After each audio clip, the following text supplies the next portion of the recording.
The night he took a bullet for his dog, a bond written in blood was born. But when duty tore them apart, the dog woke to a world without the man he lived for. So he walked, on torn paws, through storms that drowned the sky, because love remembers the way home. Even when a speeding car shattered his body, his heart refused to surrender. And when a little girl found him dying, hope flickered back into a life nearly lost. Every breath he fought for was a prayer to see his human one last time. Before we begin, where are you watching from? Like, comment, and subscribe to Angels in Uniform. The night the city drowned in cold fog, Special Agent Rowan Hale stood on the upper loft of a derelict warehouse, a place where shadows clung to rusted beams like old ghosts. At 45, Rowan carried himself with the quiet strength of a man who had lived long enough to know what mattered and to endure what hurt. He stood roughly 6 feet tall, his posture straight, his movement steady.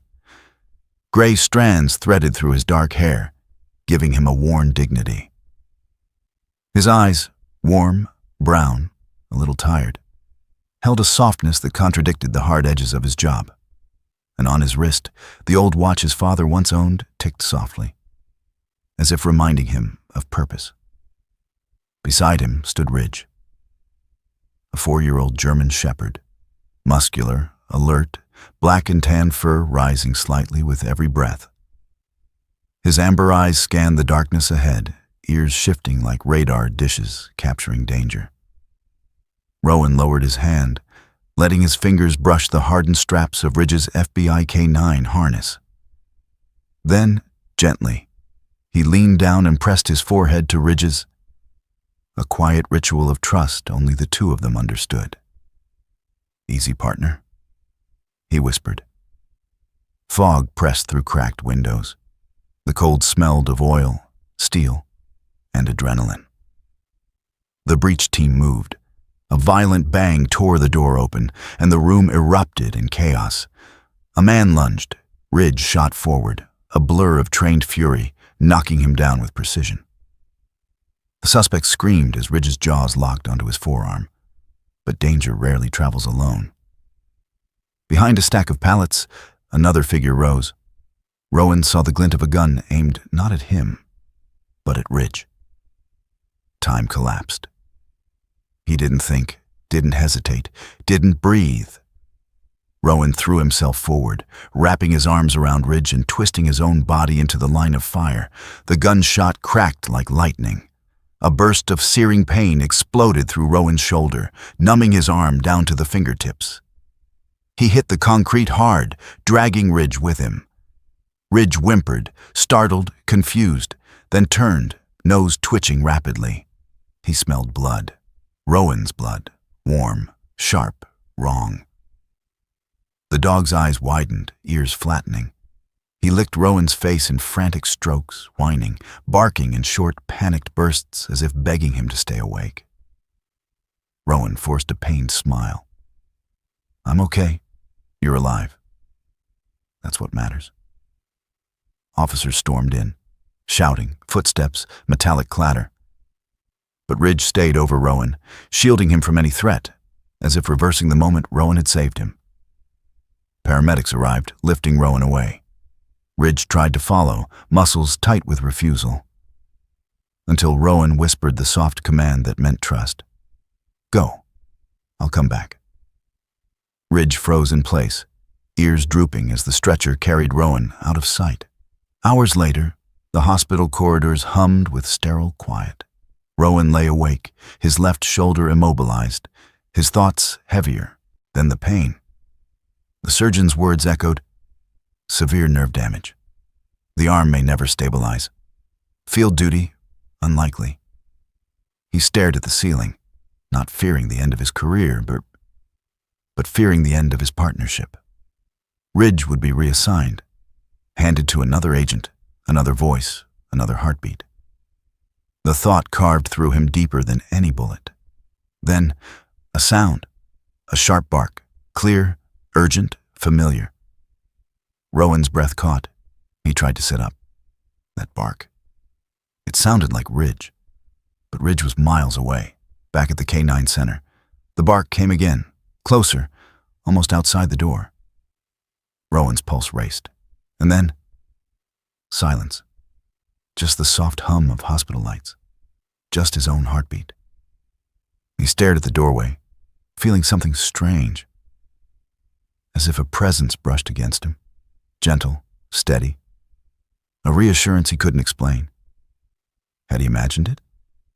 Or had someone, been allowed to bring comfort for just one brief moment? The hall fell quiet again. But Rowan's heart whispered the answer. Some bonds do not break. They reach. Morning crept through the blinds. Rowan was moved to recovery, where doctors repeated the same prognosis. Office work only, no more field missions. He accepted the words with the calm of a man used to life's storms. But inside, something shook loose. A fear of losing the one partner who made the job feel human. Later, his supervisor entered. Agent Harris, a tall man with iron-gray hair and a face carved by bureaucracy. He spoke with the unemotional tone of someone reading a policy manual. Ridge will be evaluated for reassignment. He's fit for duty. You're not. Rowan kept his voice steady. He's not a tool. He's my partner. The rules, Harris began. Can be wrong, Rowan said quietly. Harris eyed him, as if weighing the cost of compassion against regulation. Then he simply nodded and walked out. Rowan looked toward the window. Fog thickened again, swallowing distant streetlights. He lifted his father's watch, pressing it gently against his chest. His father once said blessings often arrive disguised as loss. Rowan did not know if he still believed that, but he hoped Ridge was sensing him somewhere, through the city lights and fading scent of gunpowder, as if a thread still tied them together. He closed his eyes.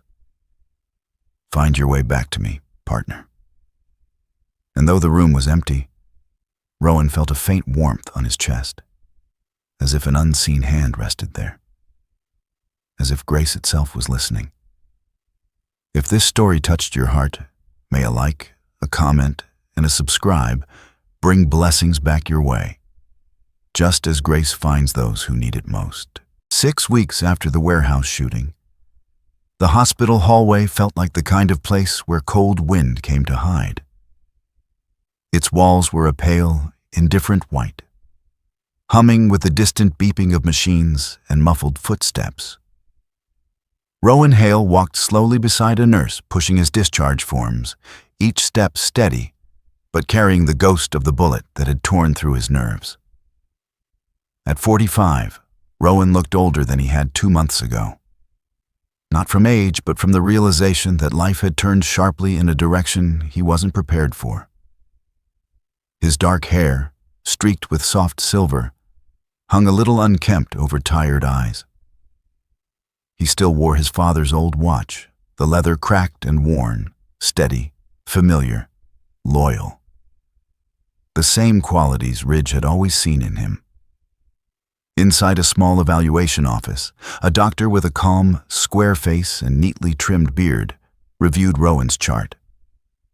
Dr. Everett Lane, a man in his early 50s with salt and pepper hair and a conservative navy sweater, had a reputation for gentleness, the kind that came from years spent delivering difficult news without letting it crush him. He spoke slowly, choosing each word with the care of someone who had once lost a friend on duty and never forgot how fragile purpose could be. Agent Hale, Dr. Lane began, his voice low and steady. Your shoulder has lost 60% of its external rotation and nearly half its grip stability. The nerves, they won't recover enough for field work. Rowan didn't react outwardly. Stillness was his armor. Dr. Lane added, You're strong, you're resilient. But this is final, I'm sorry. Rowan nodded. Thank you, doctor. But his throat tightened. Not for the job, not for the badge, for Ridge. Ridge was still at the FBI K-9 facility, recovering from minor scrapes. Regulations stated clearly, active K-9 partners must continue service if able. Retired handlers cannot take them. Rowan left the office with his jaw clenched, breath slow, eyes focused on a place beyond the polished floor. A place where Ridge waited without understanding any of this. As Rowan stepped outside into the late afternoon air, a sudden gust of wind pressed against him, sharp enough to sting his injured shoulder. He winced, gripping the pain with practiced restraint. Then something happened. Across the parking lot, a distant figure, a man in a brown coat, paused mid-step and looked directly at Rowan. For a moment, Rowan felt that strange, pulsing familiarity again. Not recognition, connection. Something like the echo of Ridge's bark from the hospital corridor. The man's gaze lingered, almost searching, before he quietly turned away and disappeared into the passing crowd. Rowan blinked. A chill moved through him. Not cold, but the kind that whispered of paths shifting or of unseen hands nudging fate in small, deliberate ways. 2 days later, Rowan stepped into the K-9 compound for the last time.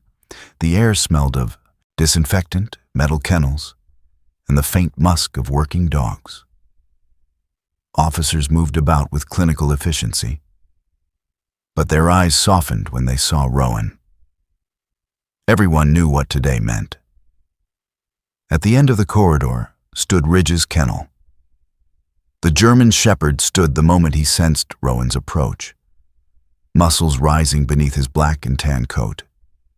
Ridge's amber eyes widened, ears pricked, tail giving a slow, hopeful wag. The sight alone made Rowan's chest tighten. Ridge pressed his paws up against the metal door, pushing his muzzle through the gap. He inhaled Rowan's scent deeply, urgently. The familiar smell of his handler, of safety, leadership, warmth, washed into him like a long-awaited breath. "Hey, partner," Rowan murmured, kneeling despite the sharp pain that flashed down his wounded shoulder. He leaned forward and pressed his forehead to Ridge's, just as he always had. Ridge held still, not rigid, but reverent, as if sensing something was wrong. Behind Rowan stood Officer Trent Malley, the K-9 reassignment officer. He was a compact man in his 30s, sandy blonde hair, clean-shaven, with a slightly crooked smile that usually softened tense moments. Today the smile was gone. His posture was stiff, burdened by the job he had to perform. Trent respected Rowan, everyone did. "Rowan," Trent said gently, "we need to do this." Rowan nodded without looking back. "I know." Trent held the new leash in his hand, the leash that belonged to Ridge's next handler. Ridge saw it. His ears flattened, his tail stopped, his posture shifted subtly backward. Not fear, refusal. Rowan swallowed.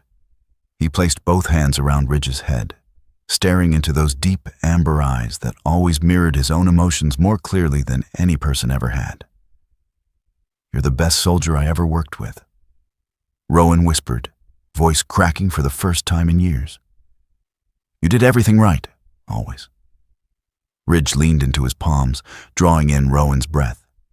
The air smelled wrong, heavy, sad, like the moment before rain breaks. When Rowan started to rise, Ridge reacted instantly, nudging the door with his muzzle, letting out a sound caught between a whine and a bark. The kind of sound that comes from a place deeper than obedience. He tried to follow, but the kennel door shut before he could. The metal clanged, final and cruel. Ridge slammed his body against it, not violently, but desperately, enough to rattle the hinges. His paws scraped the floor. His eyes locked onto Rowan. His breath hitched with confusion, panic, betrayal. Rowan froze. Every instinct screamed at him to turn back, to break every rule and every lock. But he forced himself forward, step by step, a soldier walking away from the battlefield, leaving his heart behind. Ridge barked. Once. Short. Sharp. A sound Rowan had never heard from him before. He turned his head for half a second. Just enough to see Ridge with his ears pinned and tail low, staring through the bars as if willing Rowan to stay. Then Rowan walked around the corner and disappeared from Ridge's sight. Trent Malley exhaled shakily once Rowan was gone. He approached Ridge's kennel with a new leash, voice soft. "Come on, boy. We'll get you settled with your new handler." Ridge backed into the farthest corner of the kennel, muscles trembling. Not with fear. With refusal so absolute it felt like a vow. Then Ridge did something that made Trent stop cold. He lifted his head and stared upward. Not at Trent, not at the door, but toward the ceiling, as if sensing something far beyond the room. A stillness fell, deep, heavy, almost holy. Ridge's eyes softened. Something passed across his gaze, something like understanding or faith. Trent swallowed hard. "What are you looking at, boy?" Ridge didn't answer, but the silence felt like a message. Outside, Rowan stepped into the gray daylight and breathed in slowly. The world around him felt quieter, more fragile. He touched the old watch on his wrist. His father's words echoed. "When life closes a door, don't fear the silence behind it. Sometimes grace speaks only in quiet." Rowan didn't feel grace, only loss. But he lifted his chin and walked forward, because that was the only direction he knew. Behind him, in a concrete kennel, a dog pressed his nose to a cold metal door, inhaling the fading scent of the only man he would ever follow. And somewhere between them, unseen, unfelt, but undeniably present, was a thread that refused to break. If this chapter touched your heart, may you leave a like, comment, and subscribe, so that the blessings meant for you may find their way, just as grace guides every lost soul home. The third night after Rowan and Ridge were separated arrived with a violence the sky hadn't shown in years. Clouds rolled like bruised steel across the horizon, wind howled as if tearing at the edges of the world, and thunder cracked so close to the canine facility that the kennel bars hummed with its vibration. Rain hammered the rooftops in relentless sheets. Inside the long concrete kennel hall, Ridge lay curled against the back wall. His black and tan coat was damp from the humidity, his ears pinned back in restless discomfort. He lifted his head every time a door creaked or a bootstep echoed, only to lower it again when it wasn't Rowan. Ridge was 4 years old, young, strong, disciplined. But tonight, something pulled at him. Something deep and wordless. His amber eyes flicked toward the front of the building again and again, as if listening to a call no one else could hear. A violent gust struck the building, rattling the older hinges. Ridge's kennel door shuddered. Then, the rusted latch gave way. The door swung open with a metallic cry, swallowed immediately by the storm. Ridge didn't leap out. He stepped forward slowly, cautiously, nose twitching, body trembling. He didn't understand freedom and didn't seek escape for adventure. He simply felt the faintest breath of a scent he had known for years. Rowan's scent. Faint, thin, carried by the wind like a fragile memory refusing to die. Ridge walked out into the storm. The first blast of rain hit him like a slap. His muscles tightened instinctively, fur slicking down with the sudden weight of the water. He lowered his head against the wind and moved. Day one. The rain lashed his skin like wire whips. Mud sucked at his paws with every step. His hind leg, still sore from training injuries, strained with each stride. But he kept walking, tail lowered, ears flattened, his nose pulling him forward like a compass made of instinct and faith. Day 2. He drank from puddles that tasted of rust. He ate moss and leaves by the riverbank. Hunger gnawed at him until his stomach cramped, yet he pressed on, head low, body aching. Once, he slipped down a wet embankment and tumbled into a ditch.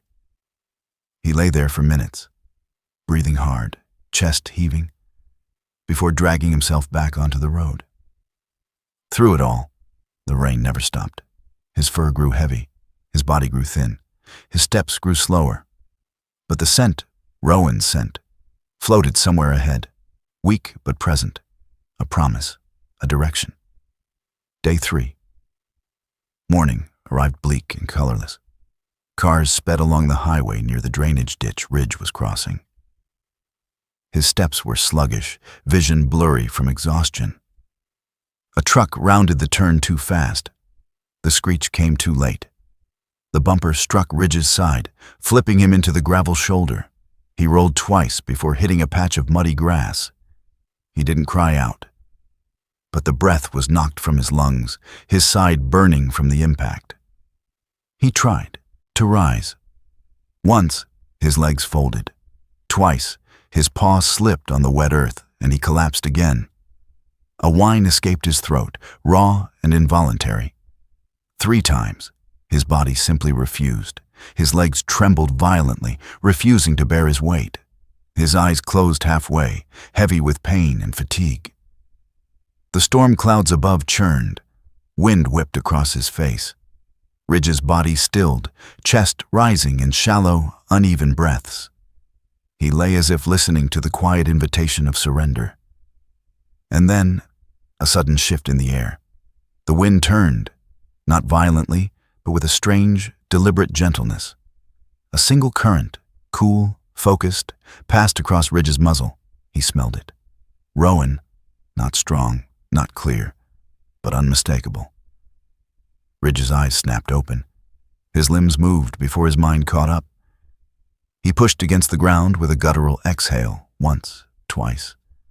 And on the 3rd attempt, he rose.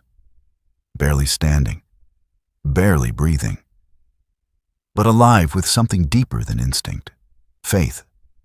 A word he didn't understand, but a force he embodied. He moved forward again. Hours later, Ridge found a narrow overpass, shelter from the brutal rain. Lightning flashed, illuminating his ribs beginning to show, his fur matted with dirt and blood. He lay down beneath the concrete shelter, trembling. Each breath was a sharp stab. His eyelids fluttered, heavy from pain and starvation. Then, through the roar of rain, came a sound so faint it barely existed. A heartbeat. Not his, not human, but something rhythmically soft, like a distant drum echoing inside his memory. Ridge lifted his head weakly. The sound wasn't real, but it was familiar. The heartbeat of Rowan, the one Ridge had fallen asleep beside for years during stakeouts, the one constant that whispered safety. Ridge pushed himself upright despite everything. He gazed into the rain outside as if the storm carried the rhythm. It lasted only a moment. Then it faded into the storm. But it was enough. Ridge began moving again. Day 4. The storm finally broke, leaving cold air sharp enough to sting. Ridge walked along a rural fence line, his paws bleeding from gravel cuts. A farmer driving an old pickup slowed, staring at the ragged dog. The farmer, Mr. Rayler, was a broad-shouldered man with gray stubble, tired eyes, and a quiet gentleness carved by years of hard labor.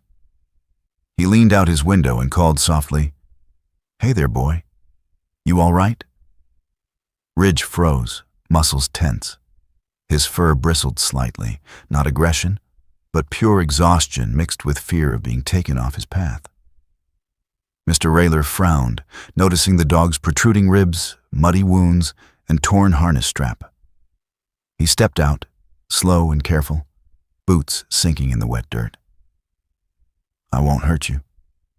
You look like you've been through hell." Ridge backed away. His amber eyes never left the man. The farmer sighed, nodding in understanding. You're searching for someone, aren't you? Ridge didn't move. Mr. Rayler knelt, lowering himself to look smaller, safer. I've seen dogs like you before. The loyal kind. The kind God keeps an eye on. A beat of silence passed. A breeze drifted by. Ridge felt it, that faint trace of Rowan's scent heading east. Without sound, without hesitation, Ridge turned and continued walking. Mr. Rayler watched him go, hat pressed to his chest, whispering something like a prayer. Find him, boy. Whatever you're chasing, I hope the Lord lights your way. Ridge didn't look back. He walked until the daylight dimmed and the world blurred into a quiet ache. But he kept going, because the bond that carried him forward was stronger than hunger, fear, or pain. A bond forged in sacrifice. A bond that storms, injuries, and fate itself could not break. And somewhere far ahead of him, Rowan Hale lifted his head from a restless sleep, feeling a sharp tug in his chest, as if something loyal and hurting was drawing closer in the dark. If this chapter moved your heart, may you leave a like, a comment, and subscribe, so the grace meant for these journeys may become a blessing upon your own. The storm finally broke at dawn, leaving the streets washed clean and pale beneath the soft morning light. Water clung to rooftops and dripped from gutters in slow, steady rhythms, like the world itself was catching its breath after a night of relentless fury. The air smelled of wet asphalt and distant pine, and beneath a faded awning of a small corner convenience store, Ridge lay crumpled, little more than a shadow shaped like a dog. Emily Carter pedaled her bicycle down the street, her small sneakers barely reaching the edges of the pedals with each determined rotation. At 9 years old, Emily was a slight, bright-eyed girl with honey-brown hair tied into a loose ponytail. Wisps of damp curls clung to her temples where the morning humidity kissed her skin. She wore her favorite oversized cream hoodie with a faded pink heart at the front, the sleeves nearly swallowing her small hands, and a short pleated skirt that fluttered as she rode. Emily had a natural softness to her gaze, an innocence that made her look at the world with curiosity rather than suspicion. She almost passed the store without stopping. Almost. But something caught her ear, a harsh, broken sound, like a breath being dragged through a throat too tired to keep going. Emily braked hard, her bicycle skidding slightly on the wet pavement. She glanced toward the awning and saw him, a dog, if one could still call the battered creature that, lay against the wall like a piece of discarded cloth. Emily's breath caught, his ribs pressed against stretched skin, the black and tan fur matted with mud and dried blood. His muzzle bore a split wound along the right side, swollen and raw. His left hind leg was stiff, tremoring as if refusing to bend. Emily's heart thumped painfully. She dropped her bike and ran. Kia. Oh no. She crouched beside him, biting her lip as her small fingers trembled over the sight. Ridge didn't move. His eyes were half-lidded, glazed with exhaustion. His breathing came in short, irregular rasps. Hey, boy, Emily whispered, voice trembling. You okay? Of course he didn't answer. But something in him flickered, like a dying ember stirred by a soft gust. His ears twitched weakly. His nostrils flared for a moment, catching her scent, assessing whether this new presence was threat or mercy. Emily extended a hand, palms open, fingers soft. Can I touch you? Her hand brushed his head. Ridge jerked, barely, but enough to show the spark of instinct still alive. His muscles tensed. A faint growl trembled in his throat, but it died as quickly as it came. He no longer had strength to defend himself or flee. Then, His body softened, not in trust, but in surrender. For days he had been met only with pain, kicks, bottles, indifference. But this soft, warm hand on his head, this was different. A touch without cruelty, a touch that did not demand or command, simply offered warmth where the world had given none. Emily swallowed a sob. Please don't die. Please don't die. Her fingers stroked his forehead gently. Ridge's eyes closed just for a second, allowing himself that single, fragile moment of comfort. "Mom! Dad!" Emily cried, scrambling to her feet. A dark blue sedan rolled into view moments later, slowing as her father stepped out. Daniel Carter was a man in his early 40s, tall and lean from years of carpentry work. His hands were rough, his face lined with gentle weariness. His wife, Helen Carter, followed, shorter, slender, with long brown hair tied into a low ponytail and a soft compassion always present in her warm, olive-toned face. Emily pointed frantically. "He's dying! Mom, he's dying!" Daniel knelt beside Ridge, his brows furrowing. "Lord, poor thing." Helen pressed a hand to her mouth. "We have to take him. Now." Daniel nodded, slipping his arms beneath Ridge with care. Ridge didn't resist. His body hung limp, warm but fading, like he was already half a breath from letting go. "Easy, buddy," Daniel murmured. "We've got you." They carried him to the car, laying him gently across the back seat where Emily immediately climbed in. She placed a small hand on Ridge's paw. His ear twitched again. As the car started moving, Ridge's eyes cracked open, just a sliver. Outside the window, the world blurred. Rain-washed roads, telephone poles, distant hills. But somewhere far in that shifting landscape, something stirred inside Ridge. A scent. Barely there, barely real, but powerful enough to reach through his haze. Rowan. Suddenly the air seemed thicker. The sound of the engine dimmed. Ridge's heart thudded once, deep and heavy. Emily gasped softly. His paw had moved. Only a little, barely a twitch. Her eyes widened. "Mom, he's moving. He's trying." But Ridge wasn't reacting to them. He was staring, weakly, desperately, through the foggy window toward the horizon, toward a direction only he understood. For a moment, Emily felt something impossible. As if the dog wasn't just fighting to live, but trying to reach someone through sheer will. And then, just as quickly, the strength drained. Ridge's eyes slid shut again, but the spark remained. The car raced toward the nearest veterinary clinic, a small brick building with a crooked wooden sign reading, "Cole Animal Care." Inside, the air smelled of antiseptic and lavender.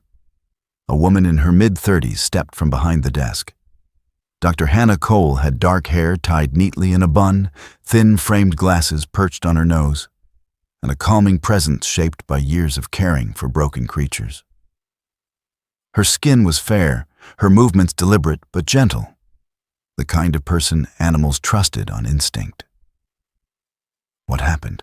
she asked, voice firm yet kind.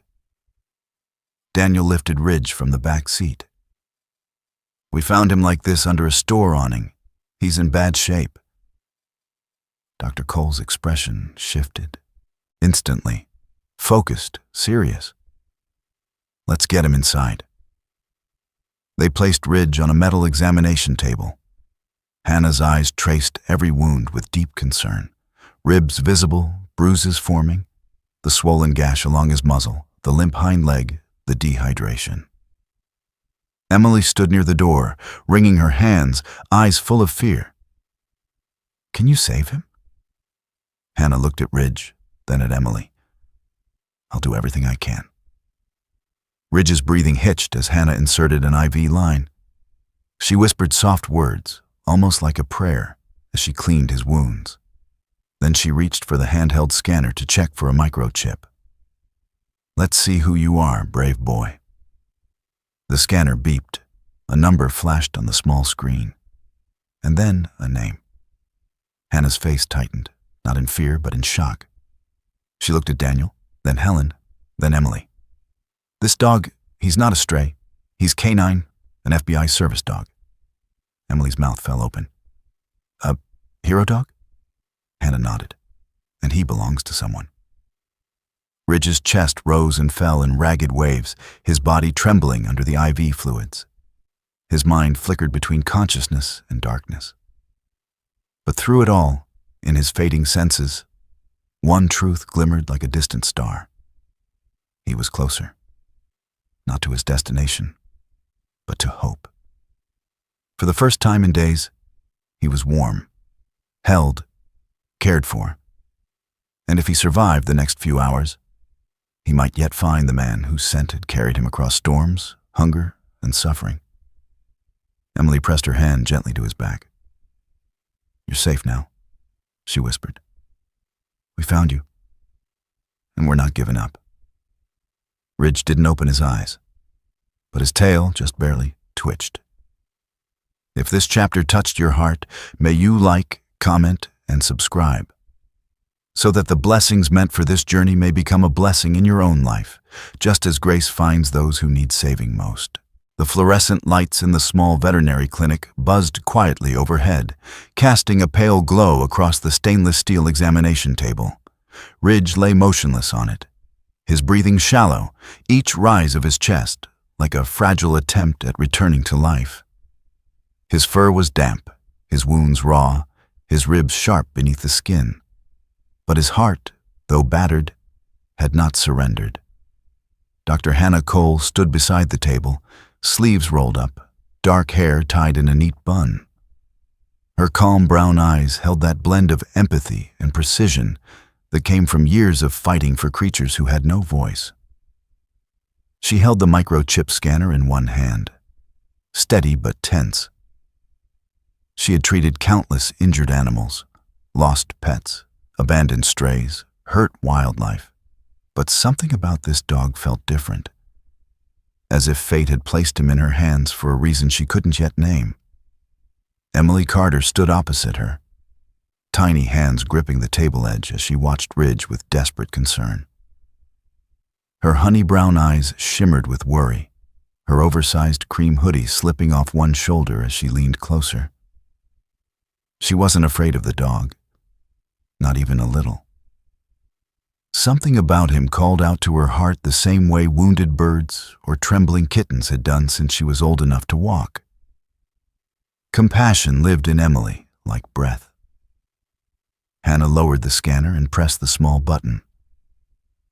Let's see who you are, brave boy, she whispered. A sharp electronic beep broke the silence. Emily gasped. Hannah's expression changed instantly. Shock first, then realization, then something deeper, heavier. The small screen displayed FBI K9, Ridge, active duty, handler, Rowan Maddox, status, missing. Emily's voice was barely a whisper. He has a family, doesn't he? Someone who's looking for him? Hannah nodded slowly, her throat tight. Not just a family, Emily. He has a partner, a handler. Someone whose life is tied to his. Someone who's probably been fearing the worst. Emily lowered her gaze to Ridge. The dog's eyelids twitched, but didn't open. She slid her hand gently beneath his paw, squeezing it with all the tenderness a 9-year-old heart could muster. Then we have to help him get back, she said softly. Because maybe someone is crying right now. Maybe someone needs him. Hannah felt something warm tighten in her chest. You did the right thing bringing him here. You saved him, Emily. Emily shook her head. No, he saved himself. We just found him in time. As Hannah prepared fluids and began cleaning Ridge's wounds, Ridge stirred. Not much. A tiny, trembling movement. But enough to draw everyone's breath. His eyes opened, just a sliver. And he wasn't looking at the ceiling. He wasn't looking at Emily. He wasn't looking at Hannah. He was looking past them, far past them, toward the doorway, as if expecting someone to walk through it, as if waiting. His pupils expanded, his breathing hitched. A faint whine slipped from his throat, a sound so soft, so full of longing, that Hannah's hand froze midair. Emily turned to look at the empty doorway, her heart pounding. Is someone there? There was no one, but Ridge kept staring at that empty space. Hannah swallowed hard. Sometimes, animals sense things before we do. Ridge's gaze softened, his eyes drifting closed again.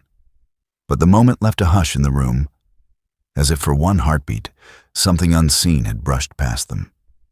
Hannah worked with swift, practiced movements. She cleaned the gash along Ridge's muzzle, palpated his ribs, checked his swollen hind leg for fractures, and administered fluids to combat dehydration. Ridge winced only once, but even that faint reaction felt like a victory. Proof the dog was still holding on. Daniel Carter entered the room, his carpenter's hands still dusty from work. He paused when he saw Ridge connected to tubes and monitors. "Lord have mercy," he muttered quietly. "That poor animal looks like he crawled out of a war." Helen Carter stepped behind him, her long brown hair tied into a low ponytail. She clasped her hands together anxiously. "Will he make it?" Hannah wiped her brow. "I'm not sure. He's severely malnourished, injured, and exhausted. But he fought hard to get here. And sometimes that matters more than anything." Emily stroked Ridge's paw, voice trembling. "I'll pray for him. Maybe God listens more when it's a kid asking." Daniel gave her a soft smile. "I think he listens to anyone who asks, with a true heart." Ridge shifted slightly, his ear twitching toward Emily's voice. It was a small response, barely visible, but it gave Hannah hope. She sighed and turned toward the Carters. "I need to notify the authorities. This dog has a handler somewhere, someone who may think he's dead." Helen nodded. "Call them. Let's bring whoever he belongs to some peace." Hannah stepped out to make the call. Emily stayed. She leaned closer, whispering into Ridge's fur. "You're not alone anymore. Not today."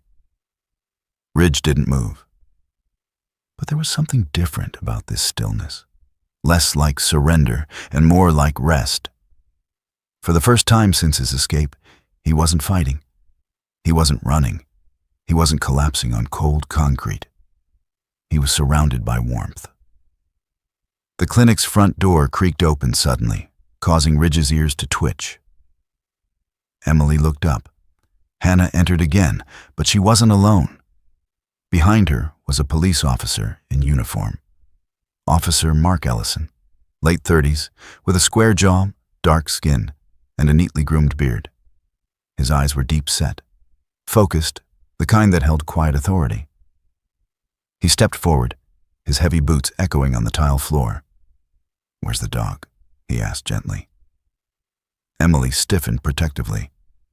"He's not dangerous. He's a hero." Officer Ellison smiled at her reassurance. No, I'm here to help him get home." He approached Ridge quietly, kneeling beside the table. His expression softened. "I'll be putting out an urgent notice to the Bureau," he said. "His handler will want to know he's alive, and he'll want to know how far this dog went to find him." Emily's eyes widened. "You think Ridge was looking for him?" "Dogs like him," Mark said softly. "Don't stop because they're lost. They stop when they're home." Hannah looked at Mark, startled by the emotion in his voice. Emily clutched Ridge's paw tighter. Home. The word felt like a promise.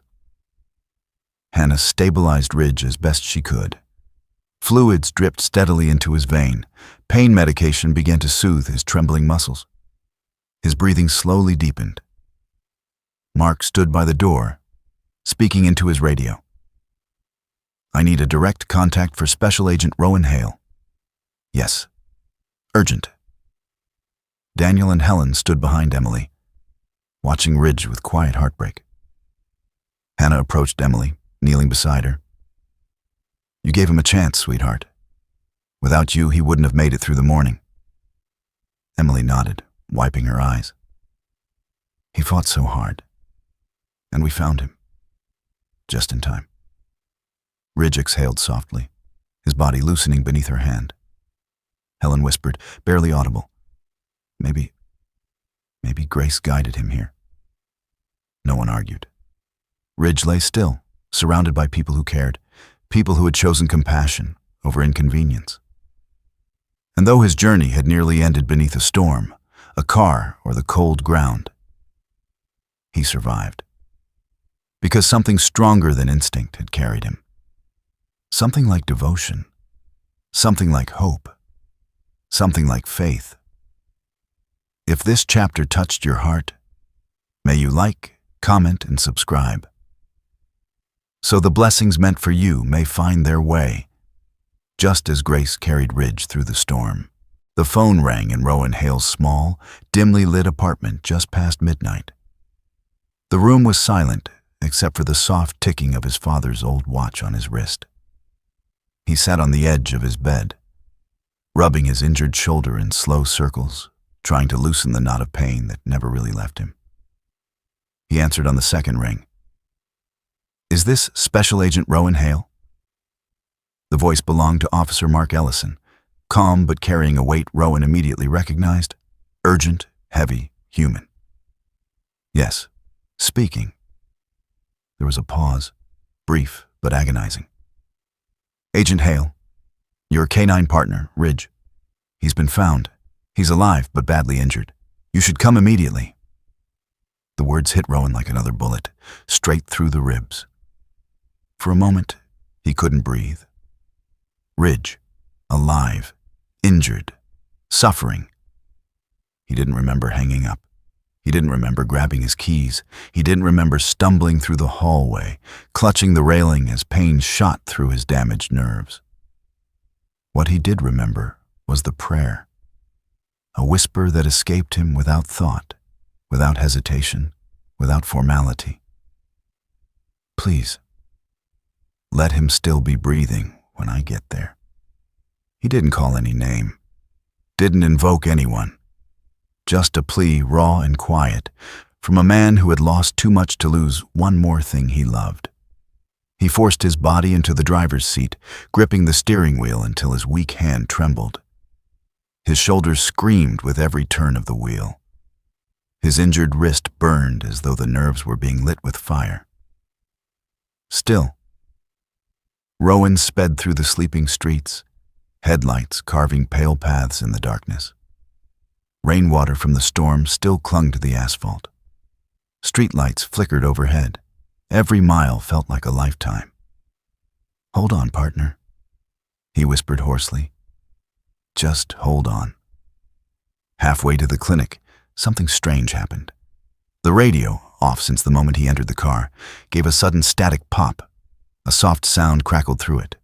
Not music, not voices. A faint, rhythmic thump. Slow, steady, alive. Rowan's breath caught. He knew that sound. It sounded like a heartbeat, Ridge's heartbeat. He reached to touch the dial, his fingers trembling, but the sound vanished the second he moved. Silence filled the car once more. Rowan leaned back in his seat, chest tight. "Just hold on," he whispered again. He didn't know who he was speaking to anymore. His dog, fate, or something greater than both. But the heartbeat that wasn't supposed to be there had ignited something inside him. Hope. The small brick building of Cole Animal Care came into view. Its windows glowed softly against the night, like a refuge built from equal parts compassion and desperation. Rowan parked crookedly, the car engine still running as he stumbled out into the cold air. His legs moved faster than his lungs could keep up. His shoulder throbbed violently with each step, but he pushed through it. Inside, the clinic smelled of antiseptic and lavender. The lights were warm, but the atmosphere was heavy, an unspoken tension that hovered like mist. Emily Carter sat on a waiting bench, still in her cream hoodie, her honey-brown eyes red from crying. When she saw Rowan, a tall man with tired, warm eyes, salt and pepper hair, and pain etched across his face, she stood instinctively. "Are you—" Her voice trembled. "Are you his partner?" Rowan froze. Partner. A word heavier than most oaths. "Yes," he whispered. Emily nodded, swallowing hard. "He's in there. We tried to help him. I think he was trying to find you." Those words nearly broke him. Officer Mark Ellison stepped out from the treatment room. His calm, strong voice softened as he approached Rowan. "Agent Hale, Ridge is alive, but he's weak. He fought harder than any dog I've seen." Rowan didn't wait for more. He pushed past them, through the doorway, into the room that smelled faintly of metal and medicine. And there, on the steel table, hooked to IV lines, fur matted with dried blood and rain, lay Ridge. His Ridge. The dog who had taken bullets beside him, who had crossed storms and highways, who had crawled through pain Rowan could barely imagine. Rowan stepped inside, and before he spoke, before he moved, Ridge reacted. His ears twitched, his breathing hitched. Something in the air changed. He knew that presence, that sound, that quiet gravity that belonged to only one person in his world. His tail gave a faint, trembling tap against the metal. Rowan's breath cracked. Oh, God. He crossed the room in 3 pained steps. "Ridge." The dog opened his eyes. Not fully, not easily, but enough for the world to tilt back into place for both of them. Rowan leaned down, ignoring every stab of agony from his shoulder, and pressed his forehead to Ridge's, just as he had done 1,000 times before deployments. "I'm here," he whispered, voice breaking. "I'm here. I'm right here, partner." Ridge exhaled a soft, broken sound and leaned every trembling muscle into him. His body shook, not from pain, but from relief so powerful it rippled through him like a returning heartbeat. Emily watched from the doorway, hands pressed to her chest. Hannah Cole wiped her eyes discreetly with the back of her wrist. Even Officer Ellison swallowed hard. Because what they were witnessing wasn't just reunion. It was the end of a pilgrimage. Then something happened that made the entire room fall still. Ridge lifted a paw, barely, weakly, and placed it on Rowan's chest, directly over his heart. It was shaky, it was small, but it was intentional, like he was saying, "I found you, I followed you, I'm home." And Rowan's eyes filled instantly. He covered Ridge's paw with his own trembling hand.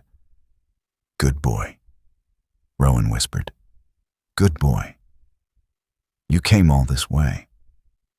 Ridge's eyes fluttered closed, but his breathing steadied, no longer erratic, no longer fading, as if feeling Rowan's heartbeat beneath his paw anchored him back to life. Hannah stepped forward gently. "He's stable for now, weak but stable." Rowan nodded, tears slipping silently down his cheeks. "Thank you," he whispered. "All of you. If you hadn't found him..." Emily sniffled. "I didn't find him. He found us.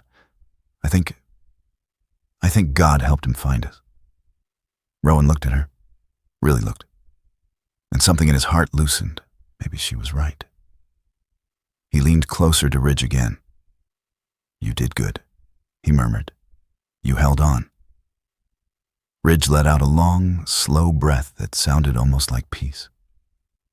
In that tiny room, with the hum of machines and the soft glow of lights, Rowan felt something he hadn't felt since the bullet tore his life apart. Grace. Not loud, not dramatic, but quiet and steady. The kind that arrives exactly when a soul is too tired to go on alone. He stayed by Ridge's side long into the night, refusing to leave even for a moment.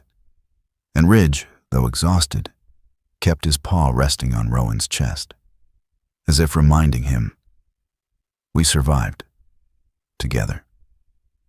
If this chapter touched your heart, may you like, comment, and subscribe, so the blessings that guided Ridge through darkness may guide you too, into the light meant for you. The final paperwork lay on the polished wooden desk inside the FBI's administrative wing, lit by a soft beam of morning sunlight that slipped through half-open blinds. Rowan Hale stood over the documents, his broad shoulders slightly slouched, his injured arm held close to his body. The salt and pepper hair at his temples caught the light, making him look older, wiser, someone weathered not by time, but by devotion. Across from him sat Deputy Director Samuel Briggs, a man in his late 50s with a heavy jaw, neatly combed silver hair, and a demeanor carved by decades of leading agents through danger and bureaucracy alike. He was tall, built like an oak that refused to bend. Yet his gray-blue eyes held a softness today that took Rowan by surprise. Briggs most often dealt in orders and discipline, not sympathy. He cleared his throat. "Agent Hale," he said, sliding the final form across the desk. "The board has reached a decision." Rowan lifted his gaze, bracing himself. "Ridge is medically retired from active duty," Briggs continued. "He won't return to the K-9 unit, and under protocol, a retired agent may petition to adopt their former partner." Rowan's breath trembled. It had been weeks of fear, of waiting, of not knowing whether he'd lose the dog twice, once on the battlefield and again in procedure. Briggs pushed a pen toward him. "We've approved your petition. Ridge is yours, legally, fully, and permanently." Rowan swallowed hard. He signed his name.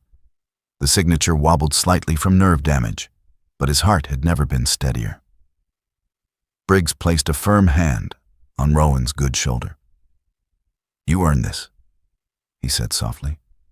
"Both of you did." As Rowan folded the adoption certificate, a faint sound drifted through the hallway.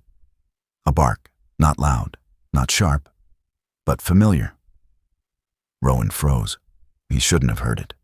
The K-9 recovery wing was floors away. The building was busy, full of echoes. But that sound, it was Ridge's bark, short, soft, weighted with the same stubborn courage that had carried him across miles of storm and pain. Rowan stepped toward the doorway, pulse climbing, but when he turned, the hall was empty. No dog, no handler, only quiet. Yet something settled deep in his chest, a certainty that the hardest part of the journey was over, and the rest was beginning.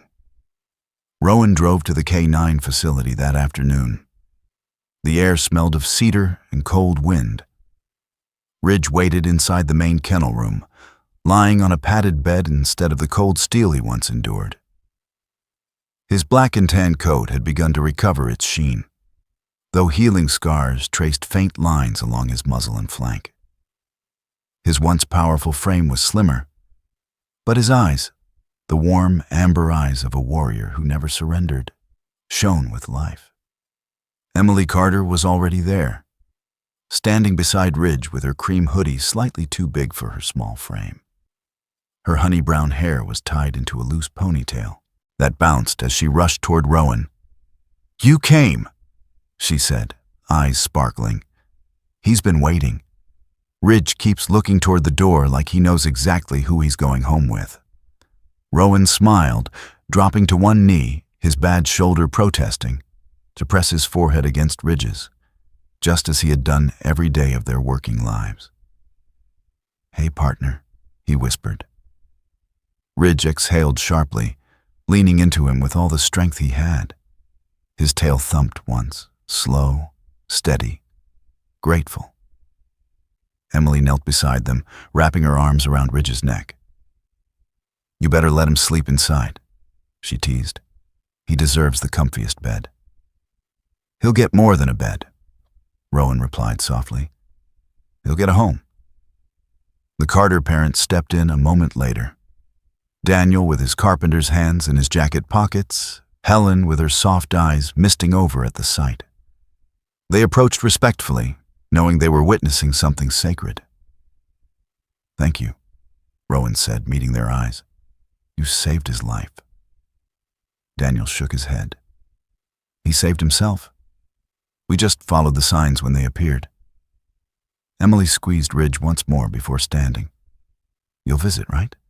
So he doesn't forget me?" Rowan smiled. "He won't forget."